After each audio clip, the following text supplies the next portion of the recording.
Hello, everybody. Welcome to another episode of the Crime and Coffee Couple. My name's Allison. And my name is Mike. Hi, Mike. Hey, babe, how are you? I'm doing pretty good. Good. We are a weekly true crime podcast. It comes to you every Sunday around 9 a.m. Maybe a couple minutes before, a couple minutes after. Depends how close we are. But we appreciate you joining us.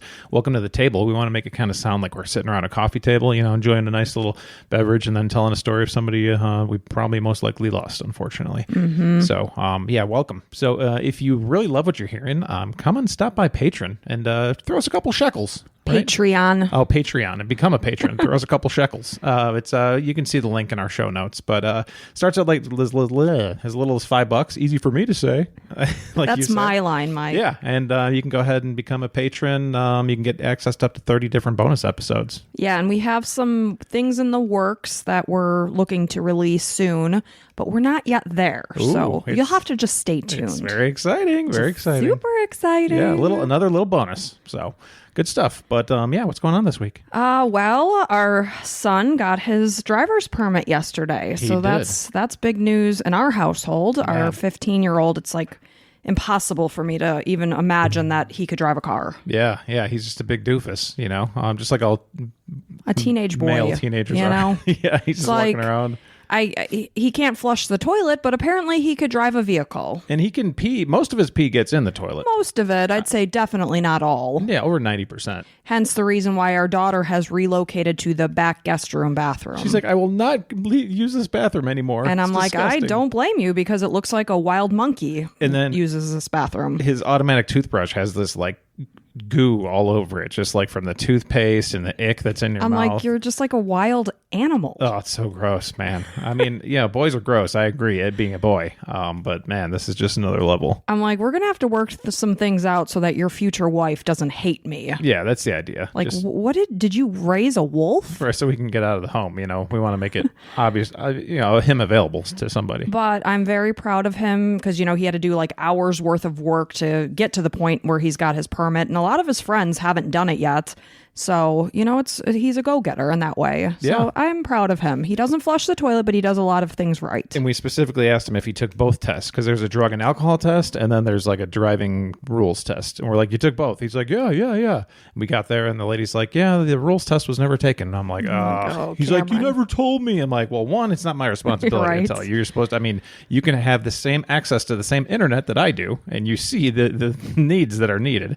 And I get it, he's young. But then he passed it. He took it in the store or in the place and passed it. Yeah, he did great. So it's going to be interesting. Mike's going to take him out driving today. So that's really what's going on here. We did a haunted house the other day. That was fun. One more thing. When we walked out, I'm like, all right, here's the keys. There you go. Yeah, and he was like, go. he believes everything I say. He's kind of, like that. And he was just like, what? And I'm like, no, I'm just kidding. Yeah, that's just the thing I was saying because you were going to maybe take him today. And I'm like, he can't just like go out on the road right now. Well, it's funny that you say that. I'm like, oh, yeah, because I was planning on going on the expressway. Just going and taking I-75. I have to say these things. Well, it's because I'm not going to be around today, Mike, because we're taking out the second mortgage. I'm getting my hair done. Thank you for all the feedback. We had some good feedback on Instagram and stuff last week.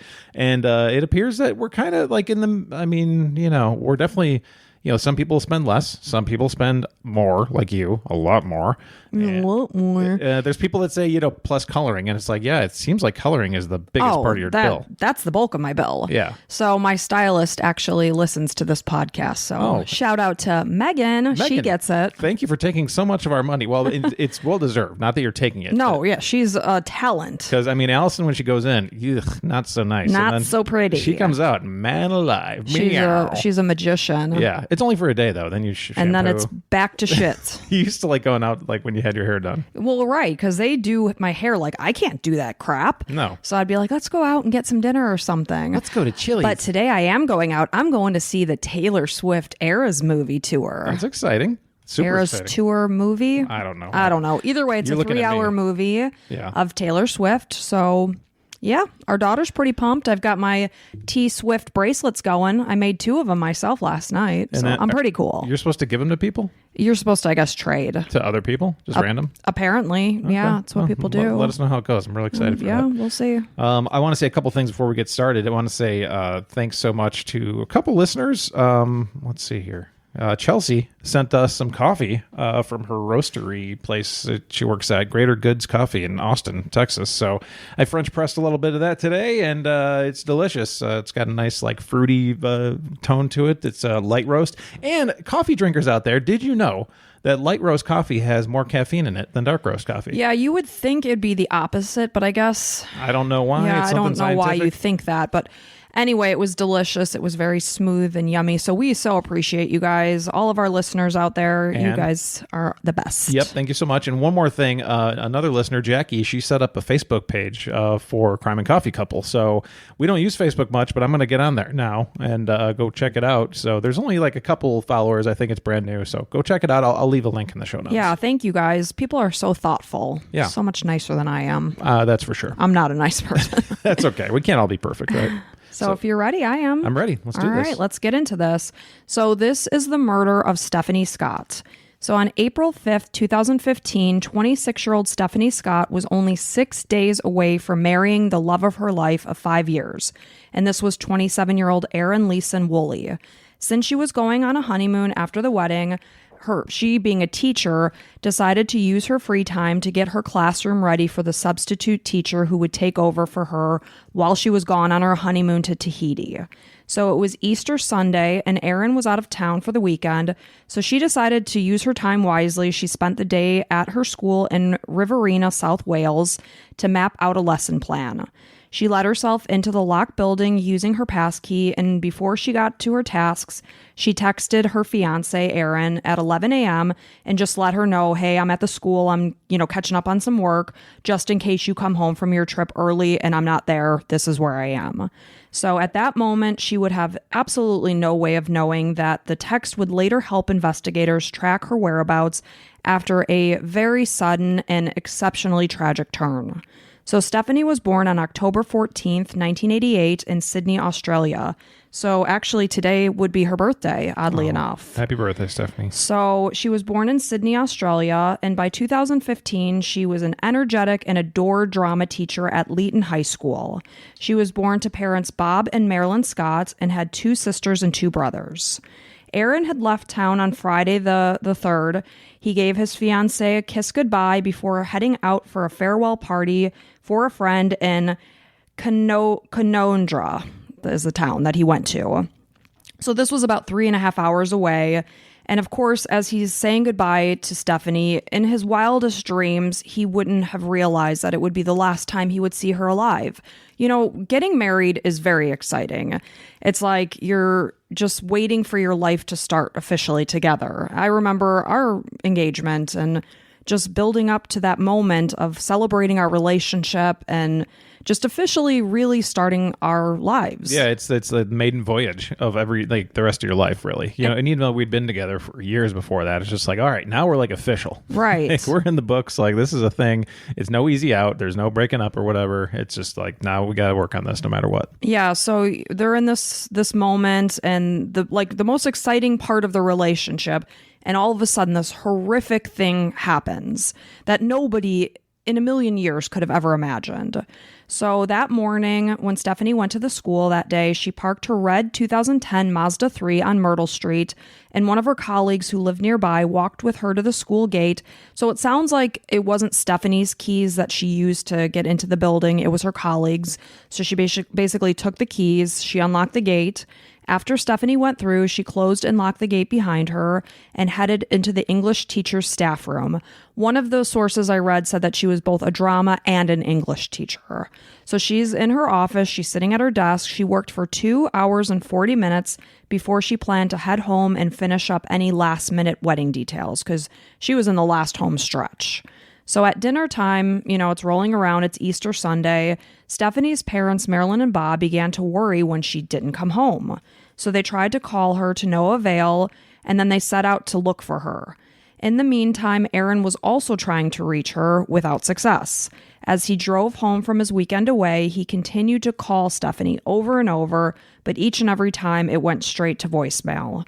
When one of his calls ended in a pre-recorded message indicating that her mailbox was full, Aaron had this sinking feeling that something just wasn't right. Yeah, everybody's leaving messages, obviously, trying to look for her. So Aaron arrived home at around 7:20 p.m. and he continued to try to text and call Stephanie, but again, there was no answer, there was no reply. He drove around the area, he drove past Leeton High School, her car was nowhere to be seen, so he started to think maybe there was some sort of change of plans, and, you try to make up reasons why she's not there. Yeah. He's thinking maybe she got a hold of a friend and decided to spend the night at her house. Sounds like Aaron's an optimist. Right, and it's like, is this like Stephanie? Would Stephanie just go and spend the night at a friend's house and not tell anybody? No, but your mind wants to believe that version rather than the fact that something bad could have happened. For sure. Nobody wants to believe that. So the next morning, she still hadn't responded to his calls or texts. So at 4:30 p.m. on Monday, April 6th, Aaron went to the police station to report Stephanie missing. So authorities were speculating that maybe Stephanie could have gotten a case of cold feet and left on her own volition to clear her head before the wedding. Her parents were assuring investigators that this would absolutely not be the case with their daughter. She was a very responsible, considerate person that would never just go away and worry her family like that. It just wouldn't happen. And, we're now on this day, 5 days away from her wedding. Her family is coming into town. People are getting all the last minute things ready. Her sister was doing the place settings for the tables. Stephanie wouldn't have done that to them. And I wonder if any police listen to this. If do all people say that? No, this isn't like them. And even it turns out it is them. You know, it's they did go away. Yeah, I'm sure police hear that a lot. Sure. But just like I watched Dr. G Medical Examiner, and when they suspect that somebody died of a drug overdose and the whole family is like, no way, no how. And lo and behold, the toxicology comes back to say otherwise. So of course we want to believe the best in people. Sure. But, in this case, Stephanie wouldn't have done this. So also, Stephanie was beyond excited to be marrying the love of her life. They were convinced that she would never have thrown this all away on a whim. So, speaking of the fact that she was at the school getting ready for her honeymoon, it's just, It doesn't add up. No. So police conducted a Find My iPhone triangulation of Stephanie's phone, but it was turned off or not working. They weren't able to track her that way. So her bank account had no activity since she shopped earlier that Easter morning. She had no social media activity. Her last known activity was at about 12:59 p.m. on Sunday afternoon when she sent an email from the school computer to a bus company that arranged transportation for her wedding guests. So that's the last thing they could see that she did. So as investigators continued to gather information about Stephanie, they did start to agree with the family that odds are something happened here. So they spoke with Aaron, who informed them of Stephanie's text, and thank goodness she did send that, because otherwise they may have been searching blindly. So of course they're going to start at the school and, begin their investigation there. So that Monday, April 6th, officers headed to the school to retrace Stephanie's footsteps. Her classroom was inspected. The alarm system showed that Stephanie disarmed the system at 1:31 p.m. She rearmed it at 1:38 p.m. In the meantime, her family spoke with the local media about her disappearance. One theory was that maybe she got into a car accident because, of course, her car is nowhere to be seen. Right. And maybe she was unable to reach help. So their goal was that if somebody saw something, they could help find her. So that's maybe why it's in the water somewhere, whatever, you can't see it easily. Exactly. So they're trying to reach out to the public. If you saw this red car, you saw something happen, please reach out. So after police spoke with school officials, they learned that there was a custodian named Vincent Stanford, and he had likely been in the building at some point that Sunday. So, of course, police are making arrangements to sit down and speak with 24-year-old Stanford, hoping that he might have some information about Stephanie's movements while she had been there working. Yeah, did you see her? Did you say hi? What time was that? So we can get that timeline down. Narrow down when she may have left or, whatever. So when they spoke with Vincent, he apologized, but indicated that, I really am not going to be of much help. I hadn't even seen Stephanie there while I was working. He said he spent very little time at the school over the weekend. Instead, he used his time to focus on his hobby of photography. He said he had only taken a break to stop at the grocery store, and then he backed up his claims. He told the police which store he had actually shopped at that Easter Sunday. So when police stopped by the store, of course, they're going to track that down to be accurate. They learned that the store was closed in observance of the Easter holiday. Well, there's some red alert there. So now Stanford's suddenly becoming the focus of the investigation. Oh, said it once, said a million times. Thank God for idiot criminals. Completely. So they asked him if they could see the photos that he claimed to have been taking on the day in question. He handed over his cell phone without hesitation. So police are scrolling through his phone, looking at the pictures that he said he took, and they see two images of what they believe to be a smoldering human corpse. Oh my God. So, and I'm not sure at what point they actually saw these photos, but they did see them. Well, one, it's crazy that Vincent would just hand over his phone, and maybe he didn't, I don't know, whatever. And also, like, photography, you're probably using, like, a real camera. Would you really be shooting these, professional photos on your iPhone or whatever? Maybe. I don't know. So, but like you just said, why would he voluntarily hand it over, knowing those images were there? Thank God for morons. And, thank goodness that this happened on a holiday, because otherwise that grocery store would have been open. Yeah. And he could have gotten away with this. Right. So when he was questioned about these gruesome photos, he said he had simply taken them from a horror movie. Mm-hmm. So they also noted that he had scratches on his forehead, his arms, under his eyes, and on the bridge of his nose. He explained this away as having run into a tree branch earlier that week. Detectives then placed him under arrest. The next day, police issued a search warrant for the home that Stanford shared with his mom and his older brother Luke in the town of Leeton. In his bedroom, they found a hidden pair of blood-stained handcuffs and a red bra that was later identified as belonging to Stephanie, as well as a set of keys that she used to get into the school. Okay, so, I mean, this is a slam dunk case as far as I'm concerned. I mean, I can't understand why there's more to this story. Like, this sounds like pretty open and shut. Right. So when his computer was searched, they discovered videos of women being subjected to sexual violence.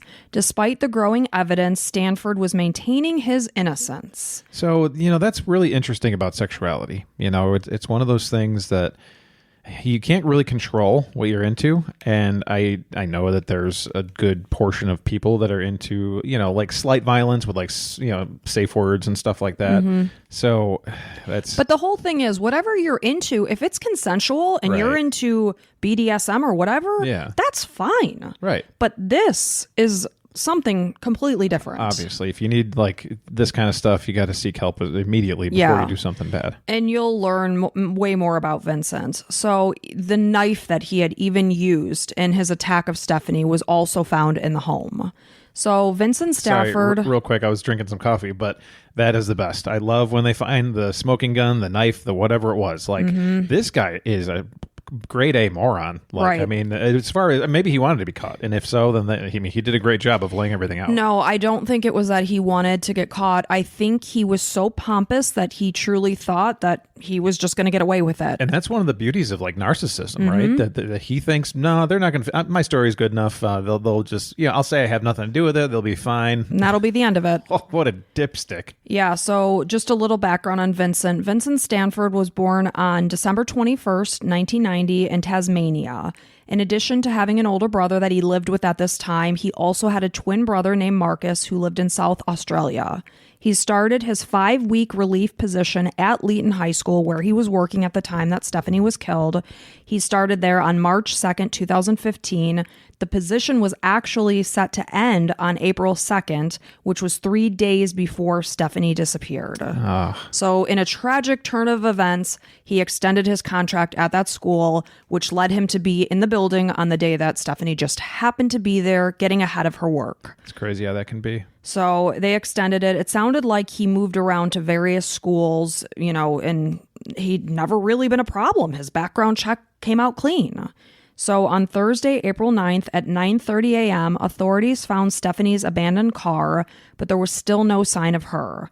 Investigators were able to use Stanford's cell phone to track his movements from Sunday when Stephanie went missing. The information led them to a remote area where they believed they would eventually find Stephanie's body.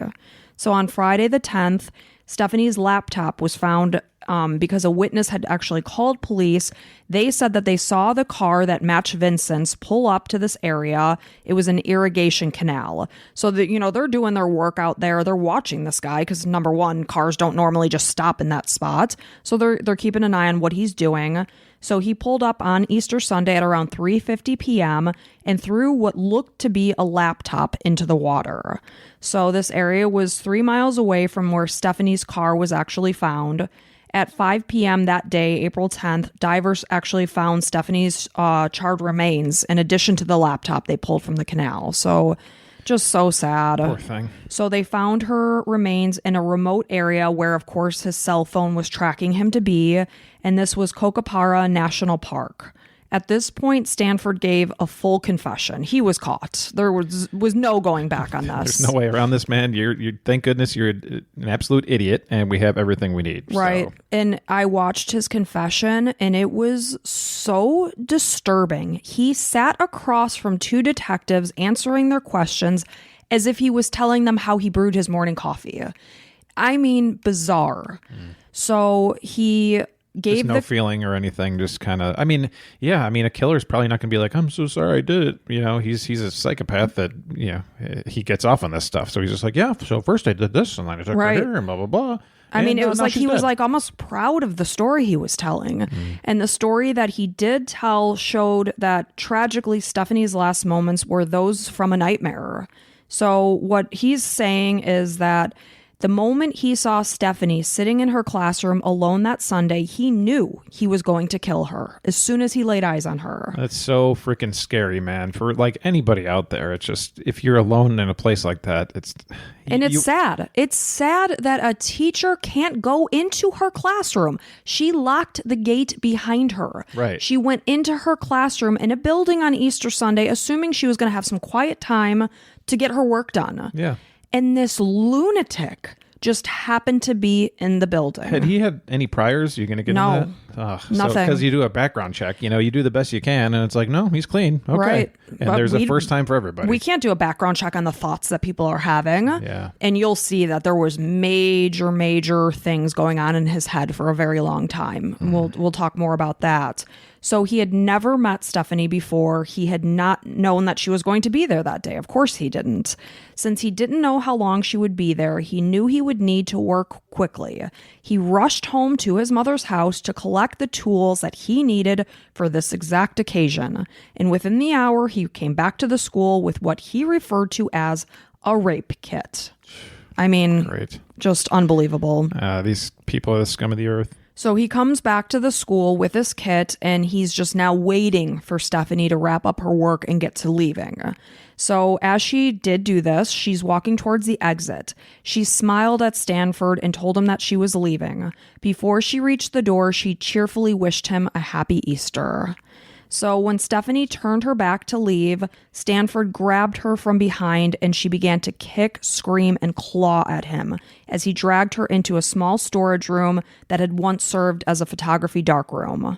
Once inside the small room, he punched her in the face multiple times, knocking her to the floor. He then secured her hands using handcuffs, and these are the ones that they found in his room. Yeah. He then brutally raped her, which was something that he had always fantasized doing. So he explained that when he finished, he struck Stephanie with such force in the head for another 30 or 40 times, is what he just casually told detectives. 30 or 40 times? 30 or 40 times. That's horrific. And then he finally plunged a knife into her neck. Oh, my God. When he was sure that she was dead, he drove home and he enjoyed a cheese sandwich and coffee with his family.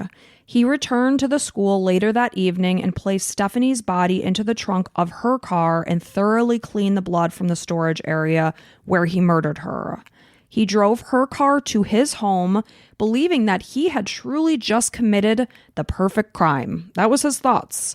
And that's why he didn't think he was going to get caught. I mean, there's no such thing as a perfect crime as long as we have mobile devices and also get rid of the knife and stuff. I'm not trying to No, we don't want to encourage criminals to get away with murder. But we're happy that they make these mistakes. Yeah, I mean, by all means, if you're planning, or if you already did something, keep all your things as close as you can to yourself. That'd be great. So when he arrived to his house, he parked Stephanie's car behind the shed so that Stephanie's car would be hidden from the road. He then walked himself back to the school to get his own car. Afterwards, he headed home to get a good night's rest. So early the next morning, he drove the 43 miles to Kokopara National Park, where he took Stephanie's body out of the trunk and placed it on the ground. He removed her clothing and placed them in a backpack along with the sun visor from Stephanie's car and a sheet of plastic that he had used to line her trunk with. He covered her with kindling and got ready to start a fire using 5 gallons of gasoline. But before he did, he removed her graduation ring and her cherished engagement ring. He took her driver's license to hinder her identification in case her body was found. He then drove her car back to his house so that he could change his clothes, and then he discarded her car near the canal on Pike Road where it was found. So the next, he met his mom at the store at 7:30 a.m., and he drove around Leeton, discarding Stephanie's belongings in various garbage cans along the way. These items were never recovered, but the sun visor and other items from her car were found in a garbage can at the corner of Banna and Jordan Avenue. Janarian Avenue. So after he started the fire, Stanford drove Stephanie's car back to Leeton, and when he was 4 miles from home, he pulled over, and that's where he left her Mazda in the field where it was just found. So police spoke with a group of Boy Scouts who happened to be camping in Kokopara National Park, and they provided police with a photo that they took on Wednesday, April 8th, 2015 at 5:34 p.m. So they just happened to be camping in the area of the park, and this was 2 days after he had actually burned Stephanie's body. So police, of course, are asking him, why were you back at the park? Because the photo clearly shows his car leaving the area of the park. So he told detectives that he had gone back because he just wanted to see if she was still there.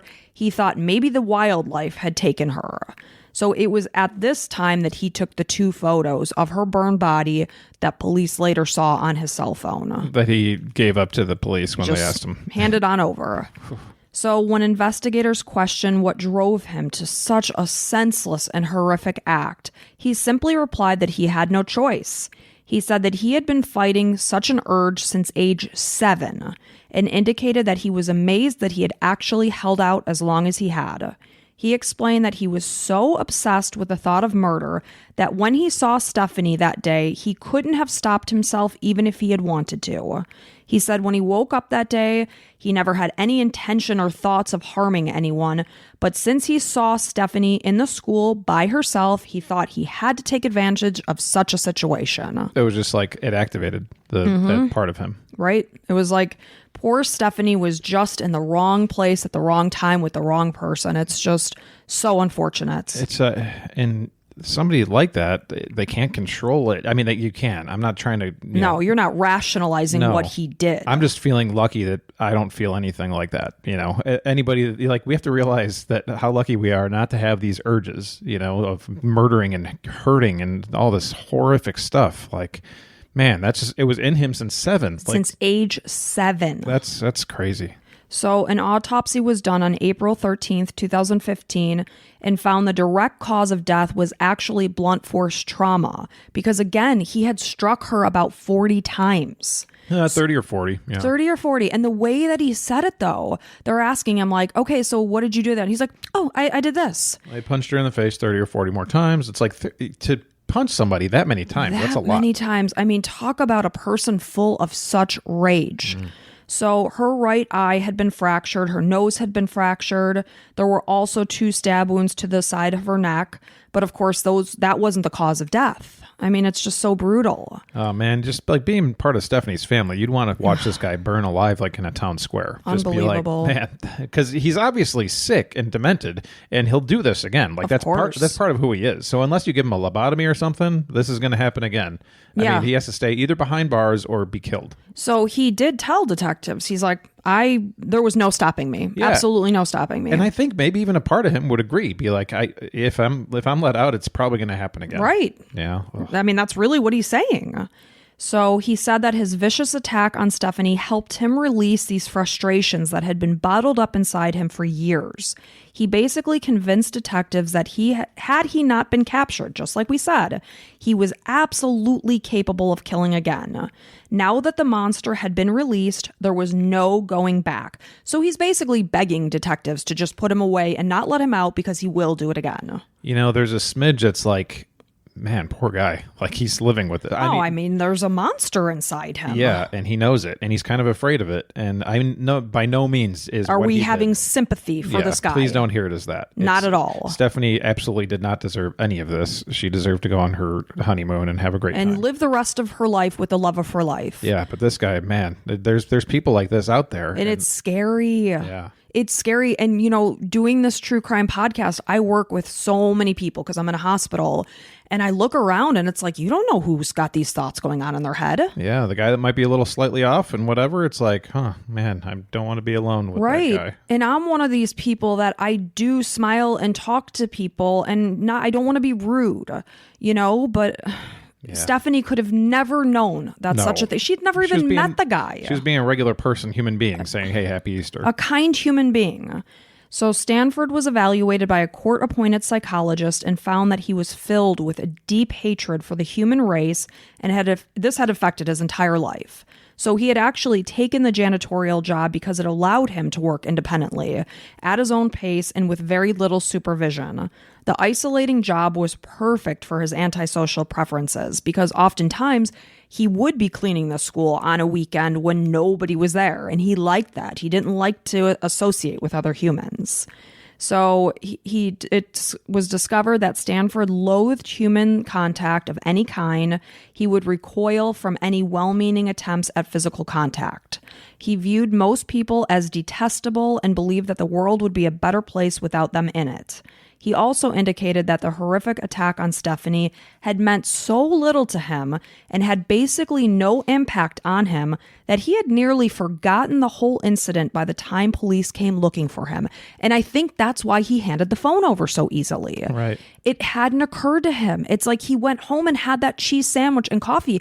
And I believe he sat there and ate it like nothing happened. Almost like biting your nails, you know, just like it just happened. Like it's just kind of like you need to do it or whatever. Some kind of nervous tick or whatever. It's just like I just needed to do it. And obviously there came, you know, he had to get his kit. I don't want to even use that word, but it's just like, yeah, there was planning in that, but it's just like something that it was an urge that he had released, and it's like, oh man, it feels good, like getting a massage or something, and then just moved on from it. It's kind of like when you come into work on Monday and people are like, how was your weekend? And you're like, shoot, what did I even do this weekend? I don't even remember. That's really what happened here. Right. He truly had almost forgotten about it when they came looking for him. Great analogy. Yeah. So Stanford said that after Stephanie had gone missing and he overheard one of her colleagues talking about the fact that it was so sad that she was coming up to her wedding day and they didn't know where she was, he had a little chuckle to himself because he had the inside joke with the knowledge that she would never be walking down the aisle with the love of her life because he knew what he had done.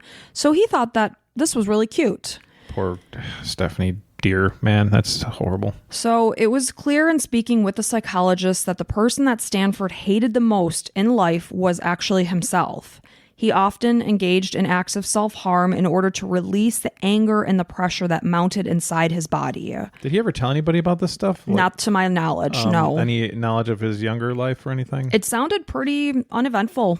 Yeah, there was like not abuse or anything like that mentioned. Yeah. There was just like this monster inside of him. So as Stanford's background was uncovered, it was discovered that he'd always been a very temperamental person. He would often explode into fits of rage with very little prompting. He had a tendency to stalk and harass women, but was poorly equipped to have a healthy, consensual relationship.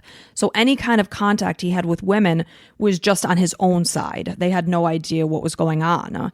So he often observed women from afar, fantasizing about how to make them his. So it wasn't about a relationship. It was about him controlling them. That's really what his life was about. Not about being together, but owning them. Owning them. Like whatever, like a piece of product or something. And that, comes with a low self-esteem. Like, he didn't think he was capable of having a consensual relationship. He was just going to take control of it. Incel, involuntarily celibate. There's a lot of like guys that like just hate women, and it's like they blame them for not like wanting them. But it's like, you're a freaking loser, man. Maybe if you had a little bit of confidence and just kind of maybe worked out a little bit and, had a conversation, women and human beings are not things to own. No. You have conversations. There's somebody for everybody out there. Believe that. But it's like these, there's these guys on the internet that just sit behind their keyboards and it's like, women, blah, blah, blah. It's just like, you're a loser, dude. Right. That's why you're never going to get a woman. It's not women's fault. Exactly. So he even had admitted that he had stalked a 12-year-old girl in Leeton for several months before he lost interest. He said that he had actually planned to abduct her when the time was right, but he actually thought about the repercussions of his actions and what could happen to him if he got caught, so he just tossed this idea aside. Thank goodness. Thank God. Can you imagine like any 12-year-old girl in Leeton, like your parents of them being like, it could have been my daughter? It could have been my daughter. Ugh. So there had also been 2 other adult victims that he had eyes on before he killed Stephanie. So, he admitted that he had had his sights on people and doing what he did to Stephanie to these other people. So while he was in jail, his twin brother Marcus came under police scrutiny. So during his confession, they kept going back to Stephanie's engagement ring. What did you do with it?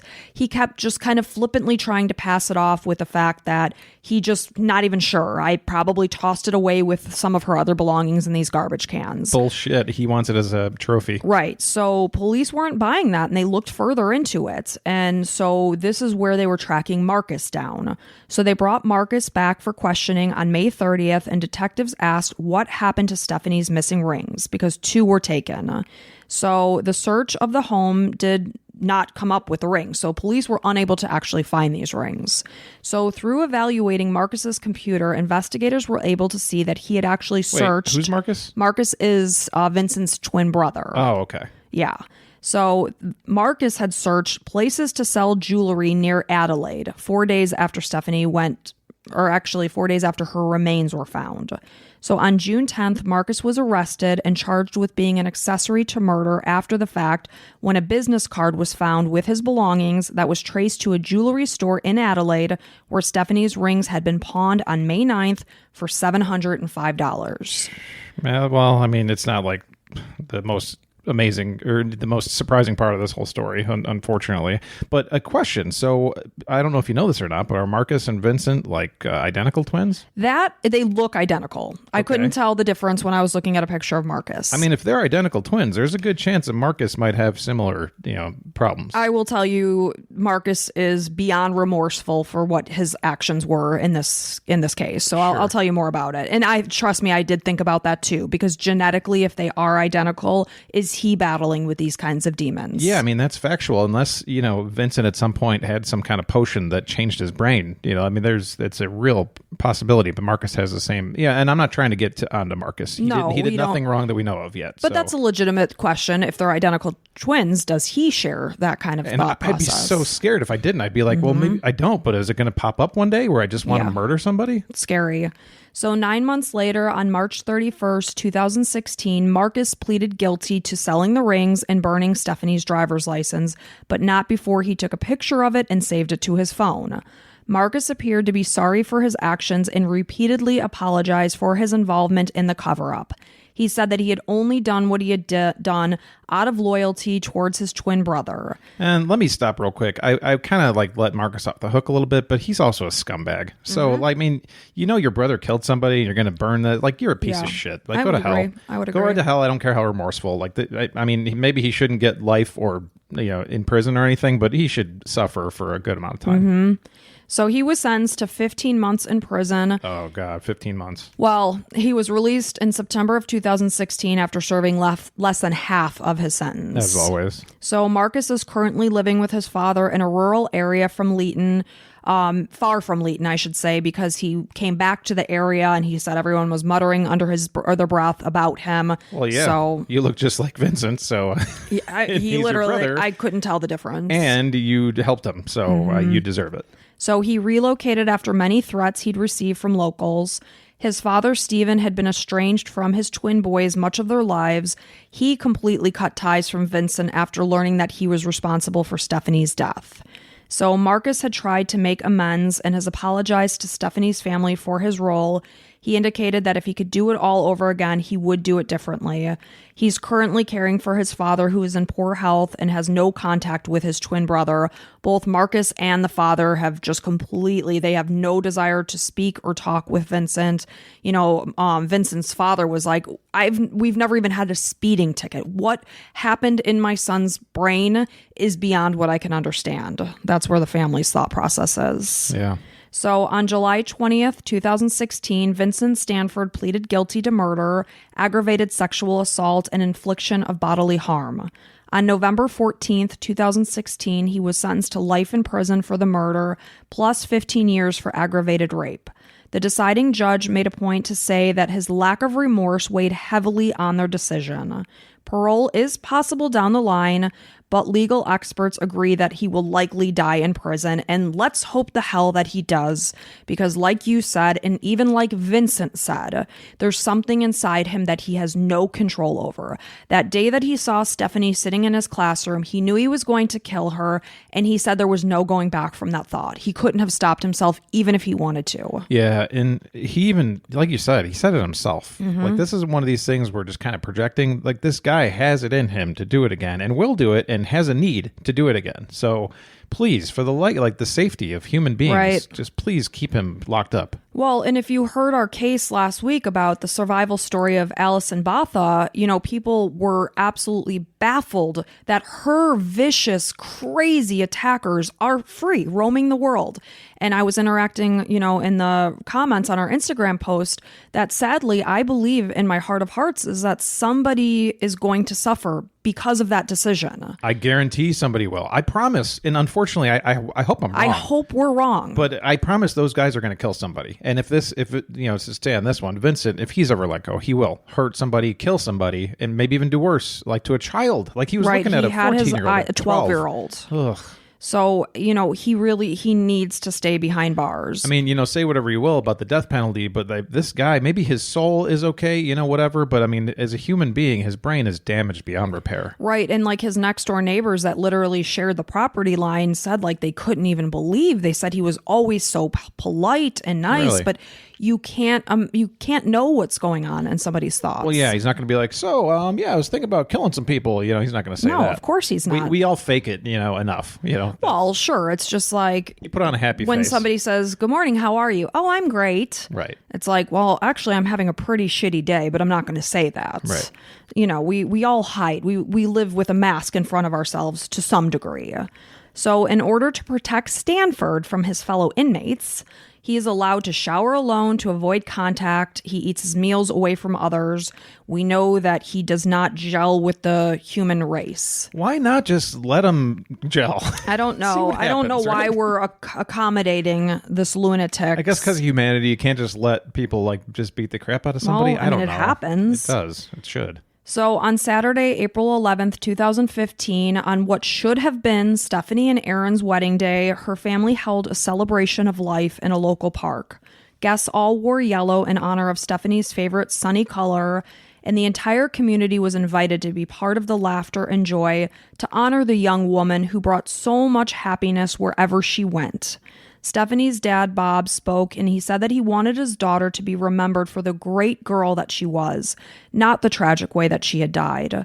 In an absolutely horrible twist of fate, only 3 weeks after Vincent Stanford was sentenced, on October 31st, 2016, Stephanie's father, who was 59 years old, was killed in a freak accident at the family's country home when he was struck by a falling tree.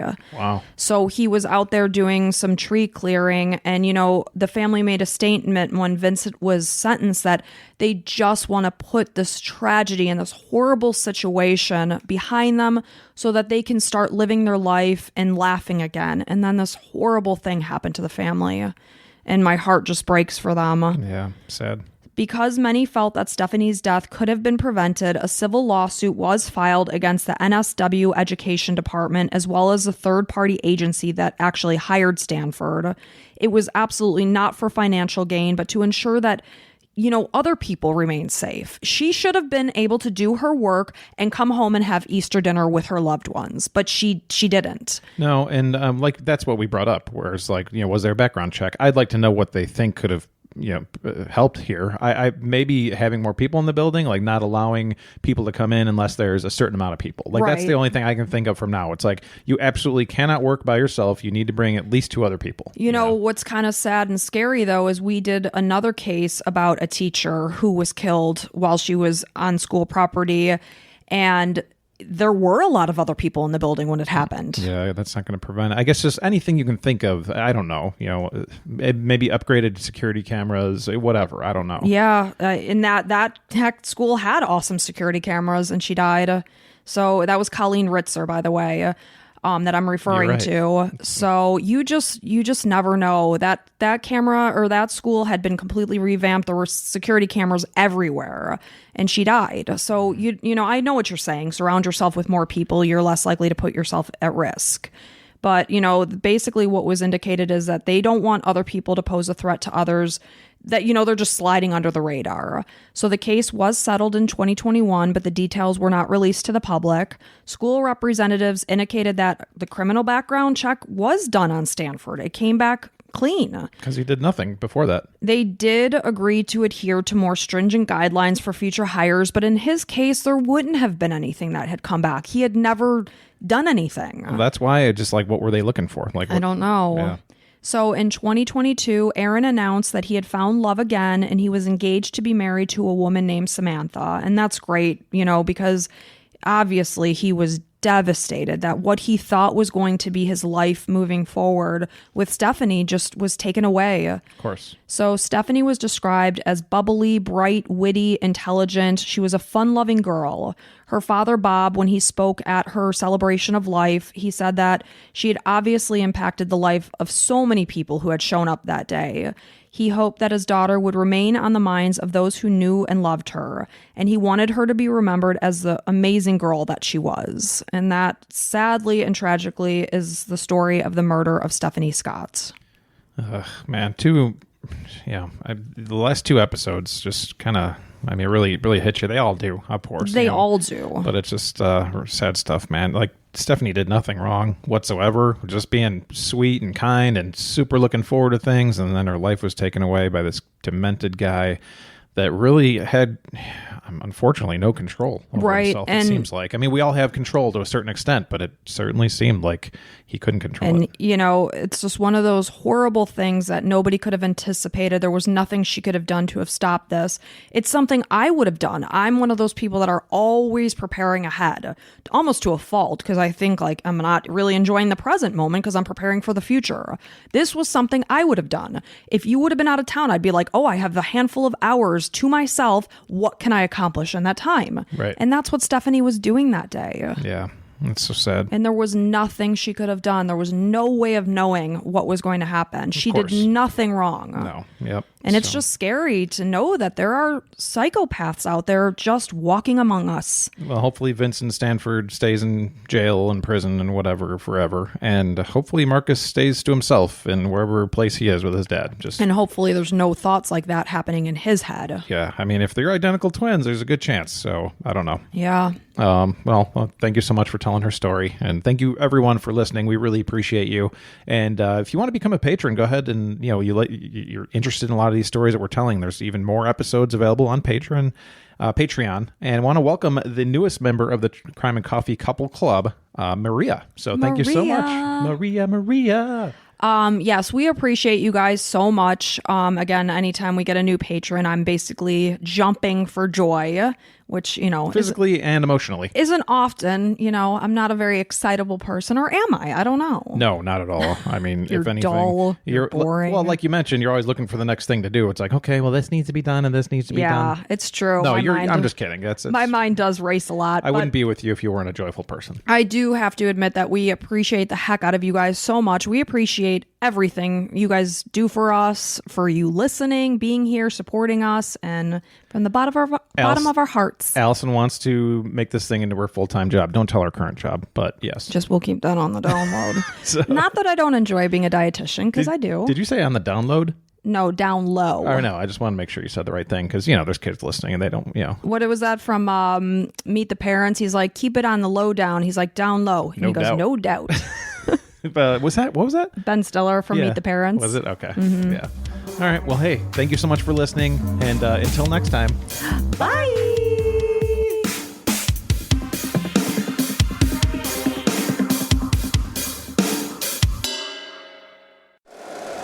If you like the show, please take a moment to rate, review, and subscribe. It really does help the show to grow. Thank you for listening.